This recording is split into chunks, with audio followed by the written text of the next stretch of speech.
Welcome to Navigating Your 20s. I'm your host, Jess Hugo, and I am so excited to have you here. I'm an online personal trainer and nutritionist, but honestly, underneath it all, I am just a girl who is struggling, thriving, and surviving somehow all at once. So if this is you, you are not alone. If you want all the juicy tea on what it's like to be a girl navigating her 20s, I'm talking relationships, health, fitness, social life, work, and everything in between, then you're in the right place. Hello girlies, welcome back to another episode. I feel like it's just life update time to catch up. So much has been happening in my life. As you know the word of the year. I've been reminding you guys all the time.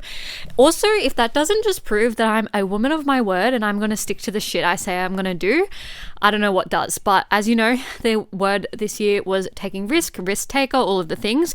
And I have been getting invited to some influencer events, which is kind of crazy to even say out loud. I feel like I've barely acknowledged just how cool it is. But I think when you get put in a room with a bunch of different people and you don't know any of them, it's like pretty wild to see how your body reacts and how confident you feel and things like that. And it really just reminded me that I've really worked so heavily on my confidence to be able to walk into a room and just make friends and all of the things. So I really just want to talk about, just give you a whole life update, but like almost influencer events POV from a non-influencer, because I am not an influencer. If people ask me what I do, I say I run a business. I'm a business owner. I do not consider myself an influencer whatsoever. So going into that, I just was like, I'm just a girl in my 20s running a business. Yes, I have a podcast and stuff, but again, I consider it all business, not influencer. So I recently got invited to an event and I had just a couple of realizations there. The first thing I want to mention is we do not walk around with our followers written on our face. We do not walk around being someone, being known as someone, being someone that is like making impact unless you're huge. And I think a lot of people need to humble themselves with that, because I almost felt like there was girls in the room who definitely thought they were better than other girls just because they had a couple 100,000, or maybe even some of them had millions of followers. But to me, I actually have no idea who you are, so you're technically no one, and I don't know why we need to come off this way. Because at the end of the day, we all know that the industry is a little bit wild, and some girls may act like they're earning a lot of money from influencing and doing all of the things, but they could be up to their eyeballs in debt. They could be really, really struggling. They could be getting gifted, but gifts don't pay your bills. So I find it really, really funny when girls get in a room and don't act normal and nice because your followers aren't stamped on your forehead. And if I don't know who you are, I don't know who you are. So when I went in that room, I just treated everyone completely neutrally and normally. Funnily enough, I was struggling to find the location on the street, and I saw this girl walking on the street, and we were there to do like an active class. So I was like, oh, okay, like she's wearing leggings and like a jumper. It looks like she's like going there, but like anyone can go to this place. So like I wasn't actually sure, but I was like, she looks like she's going there. She looks about my age. She was another girl like in her 20s. And I actually ran up to her and I said, hey, like, sorry, like, are you going to this event? And she was like, yeah. And I was like, can we like go together? Do you know where you're going? I'm a bit lost. I truly was. And then she was like, yeah, I think it's like right here. And then when she pointed it out, I was like, oh, it was like literally right there. But I ran on the street to like catch up with this girl. And then anyway, she's like, good, like now I have someone that I can like stick by. I'm like here solo. And I was like, yeah, I'm here solo too. But I also realized in that moment that I almost didn't realize that I was there solo. Like I didn't make a big deal about it. And I think 9 times out of 10, we make a big deal out of something in our heads and like convince ourselves that it's really like going solo is super scary and doing all of these things. But then I almost didn't address it for myself. So I didn't actually realize, because I feel like sometimes if you think about it a lot, it gets worse for yourself and things like that. Anyway, we were just chatting and stuff, and then she was telling me about herself, and then she was like, yeah, like I dance here and I do this and I do that. And then I realized mid-conversation that she was actually on a documentary recently for dance. And I was like, this girl, not me running up to this random girl, and she's been on a documentary on, I think it's on Prime, Amazon Prime, and just like, she was so nice, she was so humble, like she didn't show off about it, she was just telling me that she dances for work and things like that. And then I realized, like after she started telling me things about her, I started realizing that I've seen the documentary and I remember her on the documentary, but when she was in the street, she was just another girl, and I actually loved that energy. I'm the same, not that I have any followers by any means or anything like that, but like I just treat like, for example, I treat all my clients like friends. I just like, everyone should just be treated normally regardless of their followers or anything like that. Anyway, we went in together and we really stuck together, but the vibes in there was crazy. Some girls thought they were better than others. Some girls like just acted like they couldn't even see you in the room.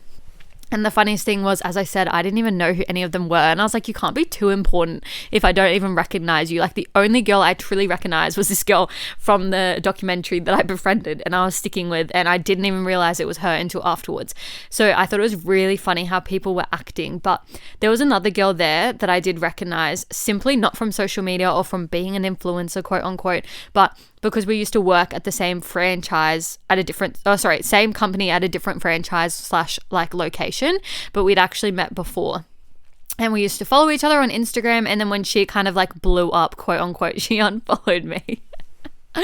Not that I care at all, but I was going to be polite and nice and just be like, hey, like, how's everything been going? I saw you away recently. How was your trip? Blah, blah, blah. Like, and then she just fully acted like she couldn't even see me. She didn't even recognize me. And then I thought, if Instagram deleted tomorrow, who would you have and who would you be? Why are you not being nice and humble and kind to me? Like, I literally was about to ask her how her trip was going, how her trip went. And she completely snubbed me. And I was like, oh, like, whatever then. But anyway, when we were like doing the workout and stuff, I was nowhere near her anyway. But I was just in the moment doing the workout. Maybe I'm not cut out to be an influencer, because I was very much just in the moment enjoying it.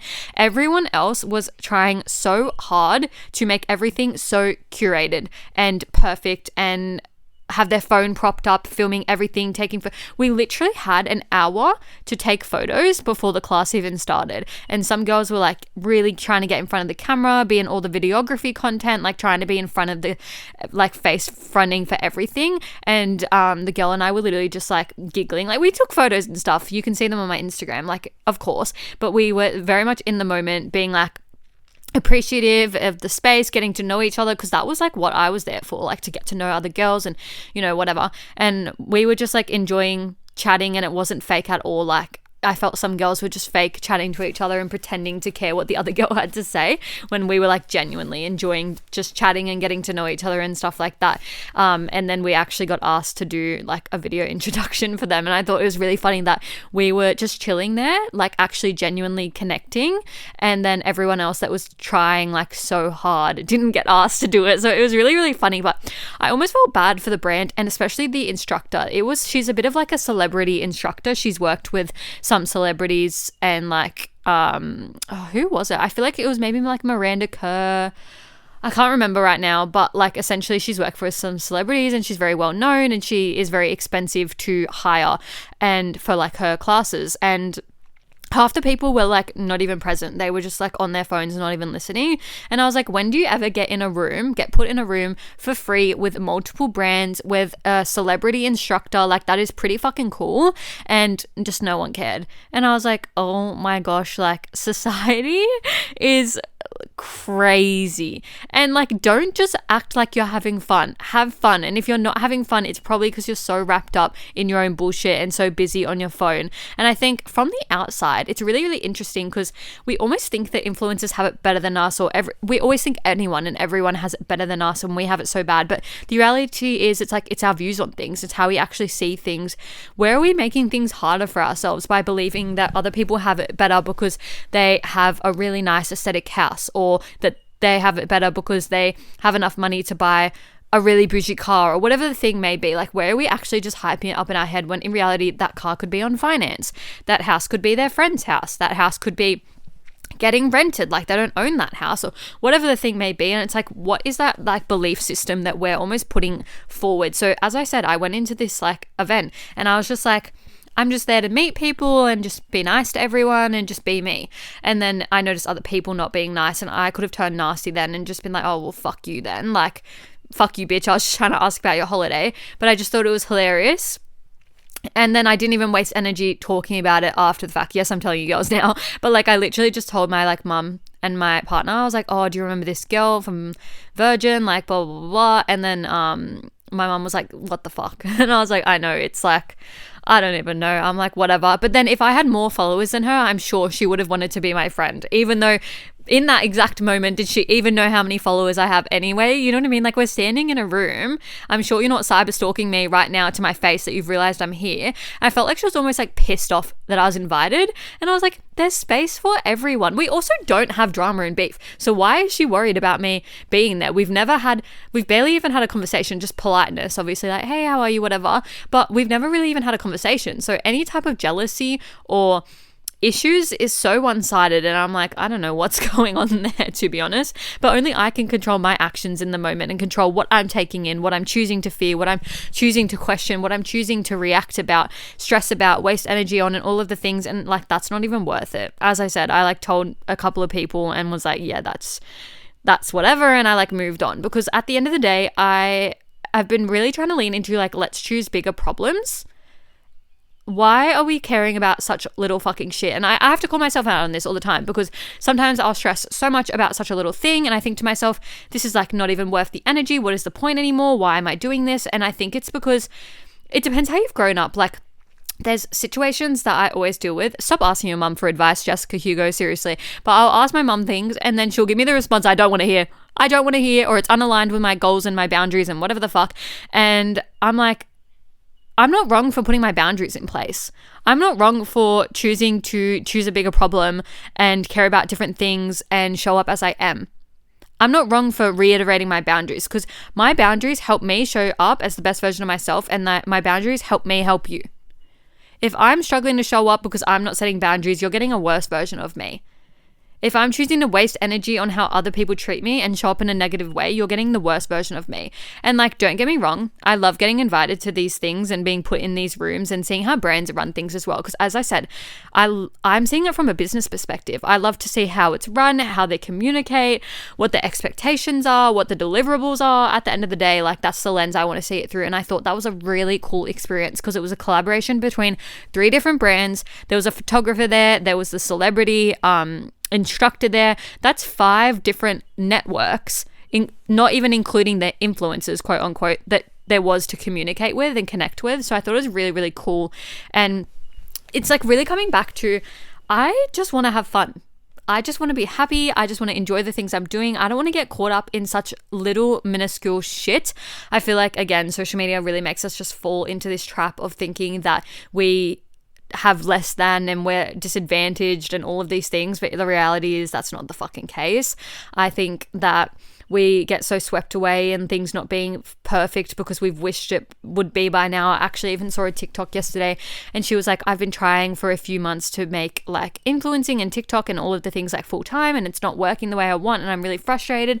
It's so fine to be frustrated, share your emotions, all of the things, but good things take time. 2 to 3 months is barely any time in the grand scheme of things. You've probably let the last 9 months pass so quickly, and like, it literally has been gone in like a blink. And how much have you achieved in that time? How much have you procrastinated in that time? I really want you to reflect on all of that. But like, we are being so caught up in such small little shit, when at the end of the day, it's like, if you're not even happy, what's the fucking point? If you're not even having fun, what's the fucking point? And like, as I said, I have to take responsibility in this, in a sense, because like, do I need to be stronger with my boundaries? Do I need to reiterate what's happening? Do I need to almost like let people go if they're pushing the boundaries and not being respectful? Do I need to change my schedule? Do I, like, you know what I mean? What can I do to change things to make life better? Because life is literally too short to be getting caught up in such ridiculous shit, and life is too short to treat people like that. Reflect on your last few conversations. How have you treated people? And it's like, the funny thing is that people can be so like negative and mean, whereas my reflections are like, oh fuck, like I really bent over backwards for her, why did I do that? And like, I'm like almost catching myself out from being too nice and too generous, because it gets me stomped all over, and then I have to reiterate my boundaries. And then also, if you have a problem with someone reiterating their boundaries, that's a you problem, not a them problem. You should actually realize in that moment, oh shit, like, so sorry, I didn't realize I was doing that. Even me the other day, I messaged someone like 3 times about three different topics over a few days, and she was like, hey, can you just put 2 topics in here at once? And I said, oh shit, sorry, I actually didn't even realize that I had put in 3 topics, just because that's just like what happened. And like, I wasn't mad at her. I just said, oh my God, so sorry, like, I didn't realize. You know what I mean? But then if someone says to you like, oh, hey, like, I don't message and respond between this time, and I'm only in here on these days, and you're coming back like, what the fuck, but blah, blah, blah, like, you're the problem. you're the problem if you can't see other people's boundaries in place are there to make them a better person for you, to make them be happier and more willing to come across for you. At the end of the day, every single person that I have in my life and then that I surround myself with, I just want them to be happy as well. So why am I letting stupid little things like dictate how I feel? You know what I mean? And then in that moment, my reflection from the event was I had so much fun. The workout challenged me. I enjoyed making the content in my own way afterwards. I enjoyed the photos. I looked genuinely so happy in the photos with this girl. Funnily enough, as I said, this girl was like kind of well known from the documentary. Or is it a documentary? It might be like a series. I'm not sure, but I posted her and then one of my friends messaged me and was like, oh my God, like blah, blah, blah. Was she running the thing? And I was like, no, like I just casually met her. She was so nice. She didn't even tell me or bring up that she was on the documentary. I didn't want to bring it up because I realized a bit late and then it was like a little bit awkward. Also, I feel like I would hate to like fangirl because I wasn't fangirling. I was just going to be like, oh, I recognize you now. I did watch the series. But I didn't bring it up and she didn't bring it up. And I just thought, what a humble bitch. Love that. Whereas other people thought they were too good. And then I looked at their accounts and they were just like Instagram girls with like OnlyFans, which there's nothing wrong with that. There is nothing wrong with that. But I was like, why are you acting like that? Why? You're not known for anything really. You're just hot, which is fine. But like you're acting like you're, I don't even know, Selena Gomez. Like relax. Selena Gomez is such a random choice of description here, but I don't know why she's on my bloody mind. But at the end of the day, influencer events from a non-influencer makes me realize that everything is really, really curated. They just want to sell it to you and they almost want you to envy them in their life, but reality is half of them aren't even happy. The reality is half of them are dealing with their own struggles and we need to stop putting them on a pedestal and thinking people are better than us just because they get sent free shit and go to free events and whatever the fuck. I had so much fun there regardless, as I said, just doing my thing. I had so much fun posting about it. I went out afterwards and I just continued to live my life like a normal, humble human being. And it's just hilarious how curated these things are. And like, I literally was looking around the room thinking, what are these brands thinking about the fact that everyone is just being so crazy? And some girls were being crazy. They were like bending over with their fucking coffee cup. And I was like, where am I right now? But anyway, it just goes to show this is what happens when you go and try things solo and push yourself out of your comfort zone. I made this girl as a new friend. The photos looked great. I was posting them. I was getting so many compliments as well from my clients. One of my clients actually messaged me and was like, oh my fucking God, like you're my goals. I want to look like this. And I was like, you are so cute. You are so cute. I was like, thank you. Like, I feel like I'm vibing today. The tan was on fleek. The makeup was on fleek. It was such a vibe. The outfit, the shirt, God, guys, this always happens to me. I get a small and then it's always too big in like the boob. The whole thing was so big, but the boobs area was so big. And I was like, do you have an extra small? And they were like, no, sorry. And then it was gaping on me. And then the whole time I was thinking that my boobs were about to fall out in the fucking session. That was my downfall because all these bitches got the extra smalls. And I was like, fuck you all. My boobs were about to fall out. Anyway, that's all from me. Bit of a short one, but I just wanted to keep you in the loop on what's going on in my life, things I've been experiencing. I love doing a little bit of like a life update moment. Sometimes I swear I've told so many people so many things and then I bring it up or they ask me something and I start talking about it and they're like, no, you've never told me. I have no idea. So I unintentionally gatekeep. So if you have questions for me, I'll put the question box below and I would love to hear from you. I'm almost going a little bit delulu at this point, but rate the podcast 5 stars. Follow me here on Spotify. If you're watching on YouTube, thank you for watching the vid. New location unlocked. Are we liking that we're now sitting in the bed? I don't know. I feel like the lighting is like opposite and it's so bright and fun and it's just giving summer and I think I'm really loving it, but I also want to get some outdoor furniture on my balcony and then we can like sit in the sun and like podcast in the sun depending on like how loud the animals want to be outside. But I just feel like that would be such a vibe as well. And see what I mean about just like having more fun? It's like not that deep. Like I'm like always worrying, like I used to always worry like, oh my God, it needs to be the perfect lighting. It needs to be the perfect this, the perfect that. And now I'm like, no, I can actually sit on my bed, which has better lighting than my chair anyway, if I feel like it. My dog can sit here. There's enough space for us. You know, from watching the video, when we shared the chair, she was like suffocating me because there's not enough space for both of us. And like, it's just so much easier to have my laptop right here because that's like what my mic plugs into and all of the things. So yeah, I just think have more fun. do things that feel good. If you want a white bed, fucking buy it. I know this is so random. I don't think I've ever talked about it. Do you know how long I wanted a white bed for and white sheets for and stuff? And my parents would always say like, no, that is such a wrong decision. That's so bad. Again, stop listening to your parents. Stop listening to your parents if you're over the age of 18. I swear no one under 20 is watching this anyway. But stop listening to them about everything. As I said, when I ask for advice, I don't even want their fucking advice. So I don't know why I ask for it. I always regret asking. And anytime they've held me back on something, I've truly wanted it anyway. And they're like, no, white gets dirty. Well, guess what? Guess what? It's not dirty and I love it. So this is your sign to just do things that feel good. Stop asking for external validation and recommendations and opinions because they don't really matter. All that matters is what you want to do and what makes you feel good and all of the things. So anyway, that is enough yapping for me. I feel like we're going Delulu together, but I will catch you all in the next one. Mwah. That's a wrap on another episode of Navigating Your 20s. Thank you so much for joining me and taking the time to listen. If you enjoyed the conversation, vibes, and got something out of today, please feel free to send me a DM with any key takeaways and feedback or share on your socials and tag me so we can connect. If you like today's episode and you're wanting more from me, you can find me on all socials at success.withjess.